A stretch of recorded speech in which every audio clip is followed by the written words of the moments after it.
Malgré son âge avancé, Charles III accède enfin au trône. Le 6 mai dernier, l'ancien duc de Cornouailles a en effet été couronné roi d'Angleterre.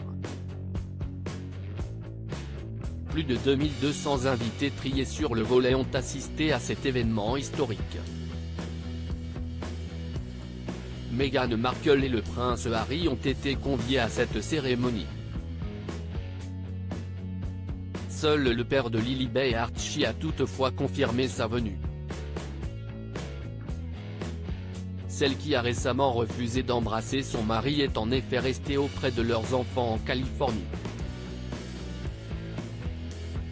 Comme il fallait s'y attendre, son absence lors du couronnement de son beau-père a fait couler beaucoup d'encre outre-Manche.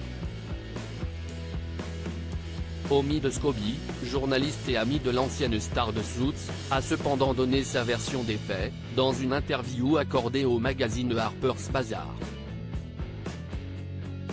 Meghan Markle et le roi Charles III Dr un accueil glacial lui était réservé? Rien n'est sûr, mais en tout cas, Omid Scobie affirmait au début du mois que le clan Windsor était soulagé que Meghan Markle ait décliné l'invitation du roi. Apparemment, la famille royale britannique ne souhaitait pas la présence de l'américaine de 41 ans, sans pour autant l'interdire. Le 9 mai dernier, le co-auteur du livre Finding Freedom a apporté plus de précisions sur l'absence de la duchesse de Sussex.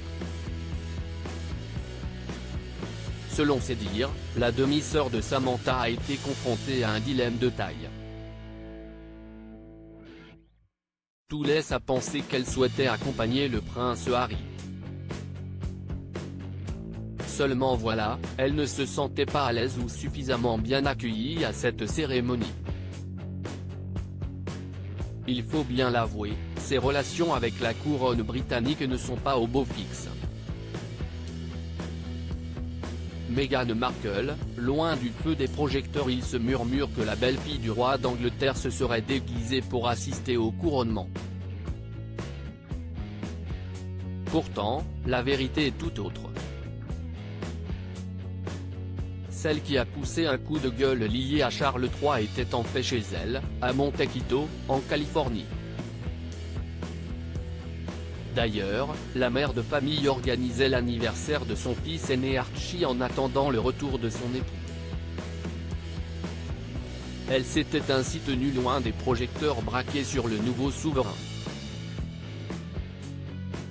A Omid Scobie d'expliquer, elle était consciente de l'importance des projecteurs braqués sur elle lorsqu'elle s'approche un tant soit peu de l'histoire. Si elle était venue et s'était tenue à côté de son mari, le commentaire et le récit de la journée auraient été très différents.